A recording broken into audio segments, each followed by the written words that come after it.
Roses are red, my heart is black. If I tore off your head, I'd mail it right back.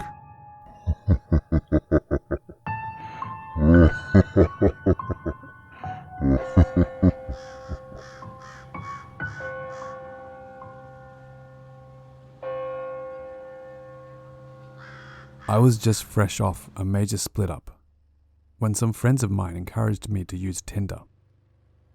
After witnessing my friend use it himself, I decided to give it a go. What could go wrong, I thought. I spent hours on end swiping and swiping. Some matched, some didn't. It was fun. And then I swiped on Linda, and we matched.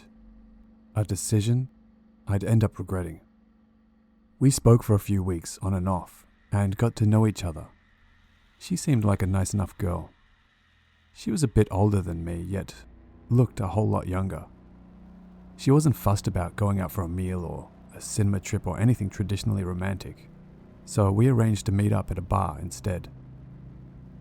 At first glance, she was barely recognizable from her profile picture. She looked a lot older and had clearly gained a lot of weight. Already the first red flag was starting to show. That's not a major problem though. We got our drinks and got into some good conversations. We seemed to have a lot in common.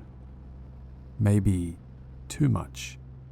In my instincts, I had the impression that she'd perhaps done some research on me somehow and was trying her best to impress me. There came a point of awkward silence. I'd thought of something to say to kind of break the silence, but she already beat me to it. "Let's talk about sex," she said. I was too stunned to get my head around at how forward and straight to the point she was. She asked me about my sex life and what stuff I'd gotten up to with my previous partners. We exchanged our stories. To be honest, mine didn't seem half as exciting as her dramatic ones, so I just made stuff up. I never felt comfortable talking about this to someone on a first date. It was at this point she would reveal something to me that made me sick from the pit of my stomach. She told me that she liked bondage and that she liked to torture and abuse people just for fun. One story in particular, she told me that she had tricked a man into getting into bed with her and how shocked he was to lie down on a bed full of thumbtacks. At this point, I was quickly slurping my drink and getting my excuses ready to leave. Then, she told me her final story. She told me that only the week before meeting me, she had met a man from Tinder and got him to take her to his own flat. She said she was well prepared and had a bag full of items in her car, bondage tools. Then, to my horror, she told me that she had wrapped him up in cling film over and over again, from head to toe, until he was almost mummified, and then just left him there, on his own, in the flat, and abandoned him. She laughed as she impersonated his mumbles and his pleas for help. "He's probably dead by now," she said, chuckling, as she sipped her drink. At this point, I decided to leave. There was no more point in staying. I didn't even want to question if this was a joke or not. I just got up and left. She attempted to kiss me, but I swerved out of her way. I just got up and left as soon as I could. Safe to say, I never met her again, and I hope I never will.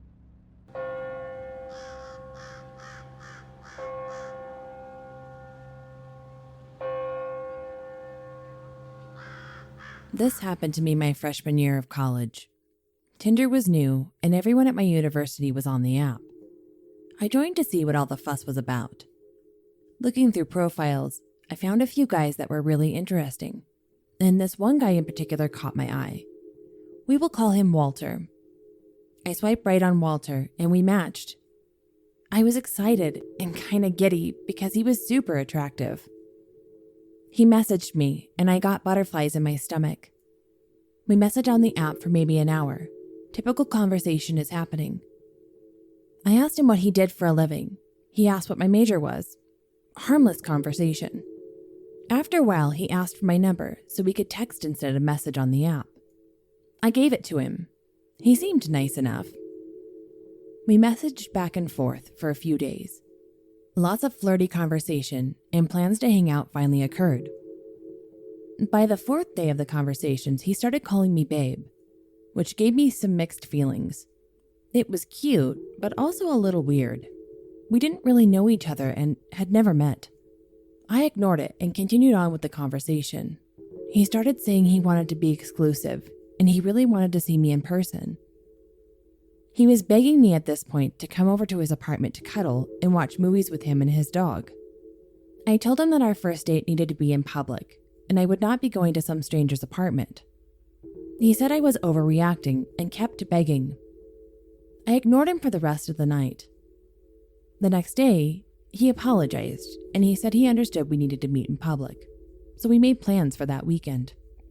The weekend came faster than I expected, and the day we were supposed to meet. Except something just felt off, and I decided to back out. I texted him apologizing, saying my mom wasn't feeling well and needed me to come home to help her with some house chores. This made him annoyed, and he said, "Your mom's a big girl. If she needs you, she can call you. Just come over, and you can leave wherever you want to go help her. I really want to see you and kiss you." I told him no, and that I would be staying with my mom that weekend, and that was that. I only lived about 30 minutes from home, so I actually did go home to see my mom that day. After what he said about my mom, I started ignoring him, and the text started rolling in. Text after text. "Babe, I'm sorry. Please come over. Babe, I miss you. Are you gonna come over?" I planned on replying the next day that I was just busy with my mom. And then he started calling me. I had a total of 45 missed phone calls within 2 hours. He left voicemail saying he was sorry, and he just missed me and wanted me to call him back. Similar voicemails continued almost the entire time I was home. My roommate texted me shortly after I was finished with dinner with my mom and asked me if I could go out that night. I agreed and went back to my university dorm. Suddenly, the calls from Walter started to increase again. More texts, voicemails, and he started messaging me again on Tinder, asking me why I wasn't replying to him. I wasn't planning on replying until I got a message on Instagram that said, "Why didn't you tell me you were coming back to town tonight?" Getting this message really freaked me out. I replied to him and said, "Sorry, I've been busy with my mom. How did you know I was back in town?" He said, "Well, I checked your Tinder, of course." Tinder doesn't tell exact locations, but has a within 1 mile message. This really freaked me out, and I messaged him back and said that he was being really creepy. He seriously had to be consistently refreshing my profile to see the distance change.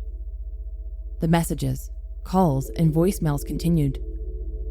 All were him now apologizing for making me feel weird about him knowing where I was. He was just worried about me. We had been texting for less than a full week. Less than a full week. I told my roommate about it, and so we decided to stay in that night. The last straw for me was getting a message saying, "Look, I'm really sorry. I'm outside your dorm with flowers and chocolate. Please forgive me." Oh, hell no. I called the campus security and told them about this guy, and they've never found anyone waiting outside any of my doors. I'm assuming that he was in his car waiting for me to reply. I blocked him on all socials, phone number, deleted Tinder, and I have never been back on since. I have seen him once out and about in town, but he never recognized me, thankfully. Walter, if you read this, I'm glad we never met. Thanks for making me second guess every single guy I find attractive.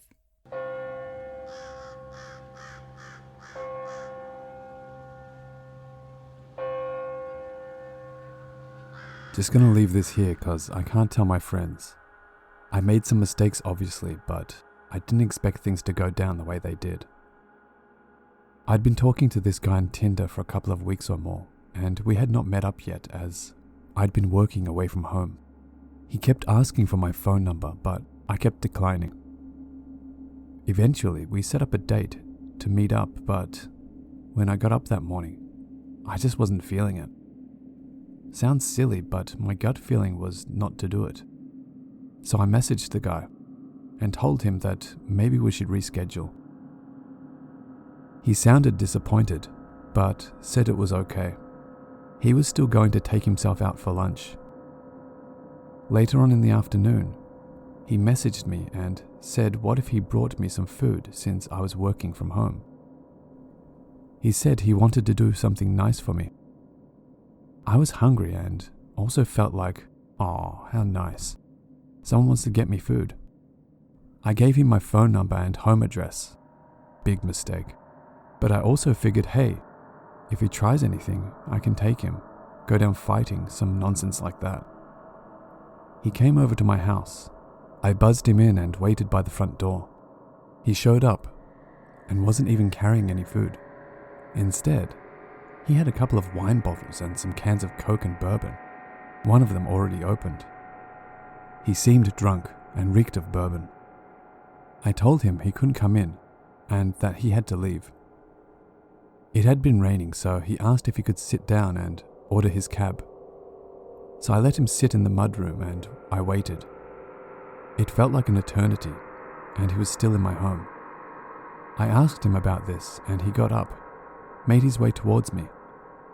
I retreated, and he kept coming, pinned me to the wall, and I managed to get away and shut the living room door and locked it. It felt like an eternity, and he was banging on my living room door to let him in. I don't have a home phone, and my mobile was on the floor in the mudroom. So much for me taking him down. I ended up yelling at him that there's cameras all over the place and that he needed to leave. Eventually, he left. I waited for a bit and then later let myself out and locked my front door. Then 30 minutes later, he came back and started banging on my front door. I live in a gated complex, and this guy had not let himself out of the complex, but was still in the yard. I called the cops right away. I never let people come to my house. I don't even know why I made the exception today. Never again. Never. I'm going to take a break from Tinder for now.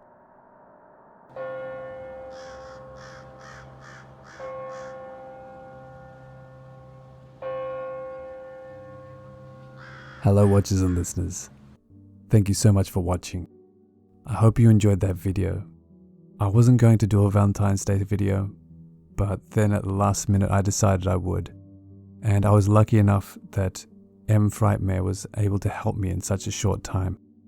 If you enjoyed her narration, please go over and check out her channel. I think she has a fantastic voice and she has a lot of great content.